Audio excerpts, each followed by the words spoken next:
শুধুমাত্র কেবলমাত্র দুইটা সময় আল্লাহ তাআলা তওবা কবুল করেন। এক হচ্ছে বাদাল গারগারা, বাদাল গারগারা, মালাকুল মাউত যখন এসে রূহ ধরে টান দেয় তখন গলায় গরগর গরগর শব্দ হয়। মালাকুল মাউতকে দেখে ফেললে আর তওবার কোনো সুযোগ নেই। সাইয়েদনা মুসা আলাইহিস সালাম তার চাচাতো ভাই কারণকে বলেছিল সম্পদের যাকাত দাও, এ সম্পদ আল্লাহ দিয়েছে। কারণ বলে আল্লাহ দেয় না, ইন্নামা উতীতুহু আলা ইলমিন ইনদি, আমি আমার ইন্টেলেক্ট, আমার সৃজনশীলতা, আমার বুদ্ধিমত্তা খাটিয়ে সম্পদ উপার্জন করেছি, আমি যাকাত দিব না।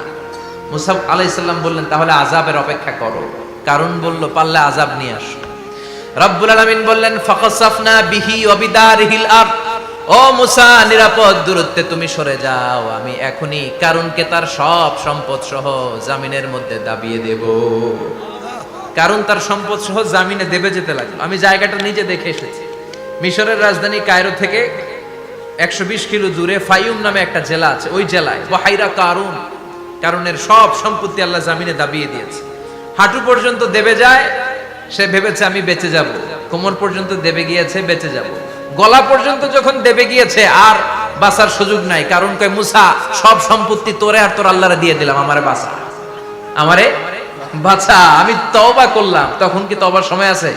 কথা কন, বাদাল গারগারা, মালাকুল মাউত যখন দেখে ফেলবেন তখন তওবার সুযোগ আছে। ফেরাউনেরও একই দশা। লোহিত সাগরের পানি খেতে খেতে ফেরাউনের পেটটা যখন এত বড় হয়ে যায়, ফেরাউন হাত তুলে বলে আনা মিনাল মুসলিমিন, আমি মুসলমান। আমি, এটা কোরআনের আয়াত কিন্তু, আনা মিনাল মুসলিমিন, বনি ইসরাইলরা যে আল্লাহর উপর ঈমান এনেছে, আমিও ফেরাউন সে আল্লাহর গোলাম। আল্লাহ বলে দ্য টাইম ইজ আপ, সময় শেষ, এখন তোমার ঈমান কবুল করা হবে। তার মানে বাদাল গারগারা তওবা কবুল হয় না। এই মৃত্যুর গড়গড়ানি আসার আগ পর্যন্ত চোখের পানি ছেড়ে যদি আল্লাহর কাছে ক্ষমা চান, জীবনের সব গুনাহ মাফ করে দিবে কে? শয়তান আল্লাহরে বলল, মাবুদ এত জান্নাত বানিয়ে কি লাভ, আপনার একটা বান্দারও জান্নাতে ঢুকাতে পারবেন না। আমারে বানিয়েছেন জাহান্নামী, আমি আমার সর্বোচ্চ চেষ্টা দিয়ে আপনার সবগুলা বান্দারে জামাতে জাহান্নামে নিয়ে একসাথে ঢুকবো, পারলে জাহান্নাম আরো কয়েকটা বাড়িয়ে বানান। আল্লাহ বললেন কেন কেন? শয়তান বলে লা আকুদান্না লাহুম সিরাতাকাল মুস্তাকিম, আপনার বান্দা জামাতে নামাজ পড়তে যেতে চাইবে, ওখান থেকে ধোকার ওয়াসওয়াসা দিয়ে আমি গানের কনসার্টে নিয়ে যাব। তাফসীর মাহফিলে কোরআন শুনতে যেতে চাইবে, ধোকা দিয়ে আমি মদের আড্ডাখানায় নিয়ে যাব। ওয়ালা তাজিদু আকসারাহুম শাকিরিন, একটারেও জান্নাতে ঢুকাতে পারবেন না। চ্যালেঞ্জ দিলাম। আল্লাহ বলল শয়তান তুই আমারে চ্যালেঞ্জ দেস, আমি তো সব রাজার বড় রাজা, মহারাজা, আমার সাথে তো কেউ চ্যালেঞ্জ দিয়ে টিকতে পারে না। চিল্লা এখন ঠিক কিনা? শয়তান তুই চ্যালেঞ্জ দিলি, আমিও তোর চ্যালেঞ্জ দিলাম। ওয়া ইজ্জতি ওয়া জালালি ওয়া ইরতিফাই মাকানি, আমার ইজ্জতের কসম, আমার জালালিয়াতের কসম, আমার মহানত্বের কসম, আমার ক্ষমতা আর দাপটের কসম, আজীবন আমার বান্দা গুনাহ করবে, পাপ করবে, অন্যায় করবে, কোন এক তাফসীর মাহফিলে এসে চোখের পানি ছেড়ে যখন ক্ষমা চাইবে, আমি জীবনের সব গুনাহ মাফ করে দেব। আমি আমার বান্দার জীবনের সব গুনাহ মাফ করে দিয়ে জান্নাতে ঢুকায় দেব। তখন তুই কি করবি? লা আগফিরান্না লাহুম মা দামু ইস্তাগফিরুনি, যতক্ষণ আমার বান্দা আমার কাছে ক্ষমা চাইবে, আমি আমার বান্দার জীবনের সব গুনাহ মাফ করে দেব। সুবহানাল্লাহ পড়ে। এজন্য রাব্বুল আলামিন বলেন ইয়া আইয়ুহাল্লাযীনা আমানু তুবু ইলাল্লাহি তাওবাতান নাসুহা, তওবার মতো তওবা করো। তওবার মতো তওবা করলে যত বড় অন্যায় হোক, পাপ হোক, গুনাহ হোক, সব গুনাহ মাফ করে দিতে পারে কে? সাইয়েদনা আদম আলাইহিস সালাম ভুল করলেন, শত শত বছর কাঁদলেন। আল্লাহ বললেন ও আদম কিছু বাক্য তোমারে শিখিয়ে দে, এই বাক্য দিয়ে তুমি আমার কাছে তওবা করো, তোমার তওবা কবুল করে নেব। সাইয়েদনা আদম বললেন রব্বানা, পড়েন রব্বানা যালামনা আনফুসানা ওয়া ইল্লাম তাগফির লানা ওয়া তারহামনা লানাকুনান্না মিনাল খাসিরিন। ও আল্লাহ আমি জুলুম করেছি নফসের উপর, ভুল করেছি, অন্যায় করেছি, অপরাধ করেছি, আপনি যদি ক্ষমা না করেন আমি শেষ হয়ে যাব। লানাকুনান্না মিনাল খাসিরিন, আমি ক্ষতিগ্রস্তদের মধ্যে শামিল হয়ে যাব। ঠিক কি না? এই আয়াত দিয়ে, এই দোয়া দিয়ে যখন সাইয়েদনা আদম তওবা করলেন, মুহূর্তেই তওবা কবুল করে নিয়েছে কে? আমরাও যদি পাপ করি, অন্যায় করি, আমাদেরও পাপগুলো মোচন করার একজন আছে না নাই? তিনি গাফিরিয যাম কাবিলিত তাওব। ওনার কাজই হচ্ছে গুনাহ মাফ করা। শয়তানের কাজ ওয়াসওয়াসা দেওয়া, আমাদের কাজ পাপ করা, ওনার কাজ মাফ করা। আল্লাহ ডেকে বলে, গোলাম তোরা যদি পাপ না করতি আর বারবার মাফ না চাইতি, তাহলে তোদেরকে ধ্বংস করে দিয়ে জমিনের বুকে এমন একটা জাতি আমি বানাতাম যারা পাপ করতো আর মাফ চাইতো, আর আমি মাফ করতাম। সুবহানাল্লাহ পড়েন। মাফ করতে আল্লাহর বড্ড ভাল লাগে, চোখের পানি দেখতে আল্লাহর বড্ড ভাল লাগে, কায়মনোবাক্যে কেউ দোয়া করছে দৃশ্য দেখতে আল্লাহর ভালো লাগে, চিল্লায় বলেন সুবহানাল্লাহ। এজন্য পাপ আমাদের যত বড় হোক, আমাদের জন্য মাফ আছে না নাই? দুইটা সময়ে তাওবা কবুল হয় না। এক নাম্বার হলো বাদাল গারগারা, মালাকুল মাউতকে দেখে ফেলেছেন, রূহ ধরে টান দিবে, তখন তাওবা করলে কবুল হবে। আরেকটা হচ্ছে বাদা তুলুই শামসি মিন মাগরিবিহা, কিয়ামতের আগ দিয়ে সূর্য আর পূর্ব দিক থেকে উদিত হবে না, এটা পশ্চিম দিক থেকে উদিত হবে, তখন তওবা করলে কবুল হবে। তখন তওবার দরজাকে বন্ধ করে দিয়েছে কে? এজন্য আমরা যে কোনো পাপই করি না কেন, পাপ হয়েই যেতে পারে, আশা হারানোর কারণ নাই। Never lose hope, never give up. মুমিন কখনো আশা হারায় না, মুমিন কখনো নিরাশ হয় না। মুমিনের আশা ভরসা একটা সত্তার উপরে, চিৎকার করে বলতে হবে তিনি কে?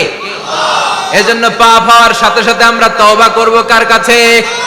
বিশ্বনবী বললেন কিছু কিছু কাজ আছে এগুলো হয়ে যাওয়ার পরে দেরি করা যায় না। এক নম্বরে নামাজের ওয়াক্ত হলে দেরি করা যায় না, ঠিক কি না?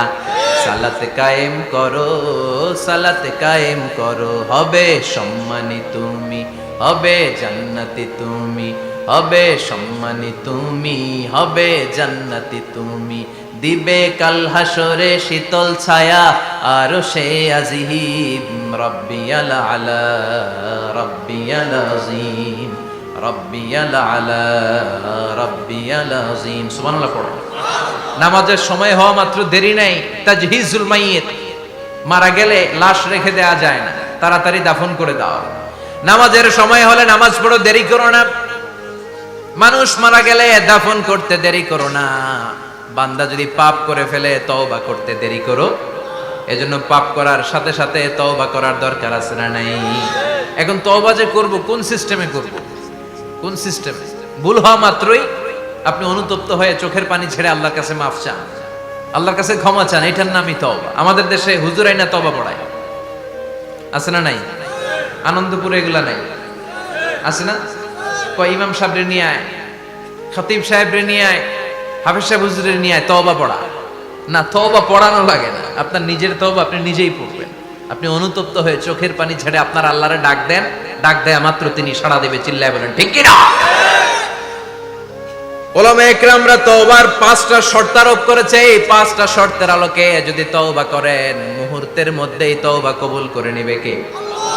এক নাম্বার শর্ত হচ্ছে আল ইকরা, acknowledgement. You have to acknowledge that you are the great sinner in the world. এই পৃথিবীর সবচেয়ে বড় পাপী। 5টা শর্তের এক নাম্বার হচ্ছে আপনি স্বীকার জান, আল্লাহ আমার চেয়ে বড় পাপী আকাশের নিচে জমিনের উপরে দ্বিতীয়টা নাই।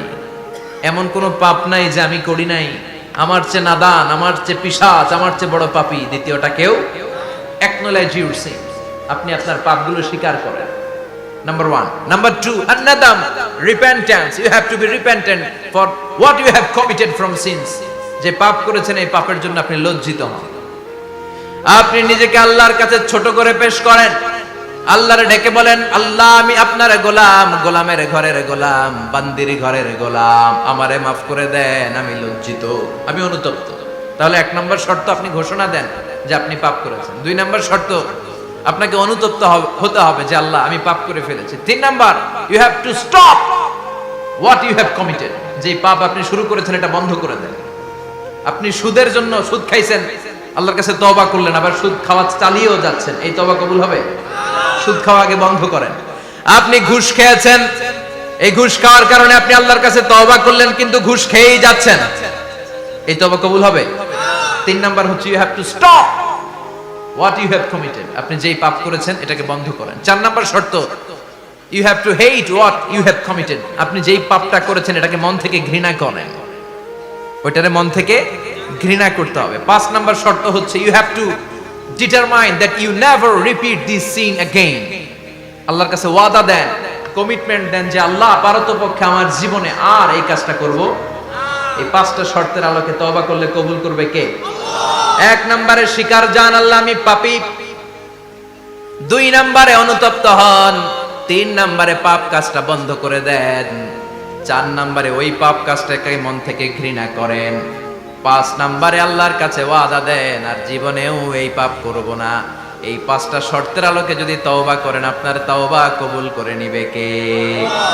এজন্য যত পাপ যত অন্যায় আমরা করি না কেন আমাদের এই পাপগুলো অন্যায়গুলো ক্ষমা করার একজন আছে না নাই? তিনি কে? এজন্য সব সময় তওবা করতে রাজি আছেন তো? প্রতিদিন শত শতবার তওবা করতে রাজি আছেন? প্রতিদিন শত শতবার ইস্তেগফার পড়তে রাজি আছেন? বিশ্বনবী প্রতিদিন 70 বারেরও বেশি ইস্তেগফার করতেন। শুধু টয়লেটে যে মুহূর্তে থাকতেন ওই মুহূর্তে পড়তেন না, টয়লেটে ঢুকার মুহূর্তে বিশ্বনবী ইস্তেগফার পড়তে পারতেন না, তাই টয়লেট থেকে বেরোয়েই তিনি ইস্তেগফার পড়তেন। তিনি পড়তেন গফরানাক। কি পড়তেন? গফরানাক মানে হলো আস্তাগফিরুল্লাহ। গফরানাক মানে কি? গফরানাক মানে আল্লাহ আমি আপনার ক্ষমা চাই, মানে আস্তাগফিরুল্লাহ। আবার বিশ্বনবী বলতেন মান লাযামাল ইস্তিগফার জাআলাল্লাহু লাহু মিন কুল্লি দিকিন মাখরাজা। যে ব্যক্তি সব সময় ইস্তেগফারের সাথে লেগে থাকে তাকে সব সময় বিপদ থেকে মুক্তি দিবে কে? আমাদের জীবনে বিপদ আছে না নাই? কত ধরনের বিপদ, যে কোনো সময় অসুস্থ হয়ে যেতে পারি, যে কোনো সময় দুর্ঘটনার কবলে পড়তে পারি, যে কোনো সময় গুম হয়ে যেতে পারি। কথা কন, এদেশে গুম টুম নাই মনে হয়, ক্রস ফায়ার নাই, কে কোন সময় গুম কে কোন সময় নাই কোনো ঠিক নাই। আল্লাহ বিশ্বনবী বললেন মান লাজিমাল ইস্তিগফার জাআলাল্লাহু লাহু মিন কুল্লি দিকিন মাখরাজা। সব সময় যে ইস্তেগফারের সাথে আঠার মতো লেগে থাকবে আল্লাহ তাআলা তাকে বিপদ থেকে সব সময় মুক্তি দান করবেন। সুবহানাল্লাহ পড়েন। দুই নম্বরে বিশ্বনবী বললেন অমিন কুল্লি হাম্মিন ফারাজা। ওই ব্যক্তিকে রব্বুল আলামিন সব ধরনের দুশ্চিন্তা থেকে মুক্তি দিয়ে দিবেন। আমাদের জীবনে দুশ্চিন্তা আছে না নাই? টেনশন নাই কার কার? হাত তুলেন তো। যে হুজুর আমার কোনো টেনশন নাই। আপনার টেনশন নাই? মাশাআল্লাহ। আমার সাথে দেখা করবেন আলোচনার পরে। টেনশন ছাড়া মানুষ আছে? বাসার টেনশন, মরার টেনশন, কবরের টেনশন, ক্যারিয়ারের টেনশন, বিদ্যুৎ বিলের টেনশন, গ্যাসের বিলের টেনশন, বাড়ি ভাড়ার টেনশন আছে না নাই? বিশ্বনবী বললেন টেনশন ছাড়া মানুষ নেই। সব সময় আঠার মতো যে ইস্তেগফারের সাথে লেগে থাকবে তাকে টেনশন মুক্ত করে দিবে কে? তিন নাম্বার ওয়ারযুকহু মিন হাইসু লা ইয়াহতাসিব। এমন জায়গা থেকে আল্লাহ তাআলা রিজিকের ব্যবস্থা করে দিবেন সে কল্পনাও করতে পারবে না। আমি নিজে এটার প্রমাণ পেয়েছি। অনেক অনেক সময় আমি কল্পনাও করি নাই যে এখান থেকে আমার রিজিকের ব্যবস্থা হতে পারে। এমন পরিমাণে রিজিকের ব্যবস্থা এসেছে দুই হাতে নিয়েও কুলাতে পারি নাই। এজন্য সব সময় চলতে ফিরতে উঠতে বসতে ইস্তেগফারের সাথে লেগে থাকার দরকার আছে না নাই? আবার বিশ্বনবী বললেন সদা সর্বদা যারা সব সময় ইস্তেগফার পড়বে আল্লাহর পক্ষ থেকে কোনো আযাব গজব তাদের উপর পাকড়াও হবে না। ওয়া মা কানাল্লাহু মুআযযিবাহুম ওয়া হুম ইস্তাগফিরুন। সুবহানাল্লাহ। যতক্ষণ তুমি ইস্তেগফার পড়বে আল্লাহর পক্ষ থেকে প্রোটেকশন আছে না নাই? তাহলে চারটা জিনিস পেলেন। এক নম্বরে বিপদ থেকে মুক্তি দিবে কে? টেনশন মুক্ত করে দিবে কে? রিজিকের ব্যবস্থা করে দিবে কে? আল্লাহর আযাব আর গজব থেকে আপনার হেফাজতে রাখবে কে? ইস্তেগফার পড়ার 5 নাম্বার ফজিলত হচ্ছে সব সময় ইস্তেগফার করলে আপনি মুস্তাজাবুদ দাওয়া হয়ে যাবেন। কি হয়ে যাবেন? মানে দোয়া করলেই কবুল করবে কে? মুস্তাজাবুদ দাওয়া। এই টার্মিনোলজি, এই পরিভাষাটা কি আজকে প্রথম শুনলেন? খেয়াল রাখবেন, মুস্তাজাবুদ দাওয়া মানে এমন ব্যক্তি যেই ব্যক্তি দোয়া করতে দেরি কিন্তু দোয়া কবুল হতে দেরি হয়। হাত তুলে দোয়া করতে দেরি, মুহূর্তে দোয়া কবুল করে নেয় কে? আপনি যদি সব সময় ইস্তেগফারের আমলটা করেন আপনারে মুস্তাজাবুদ দাওয়া বানিয়ে ফেলবে কে?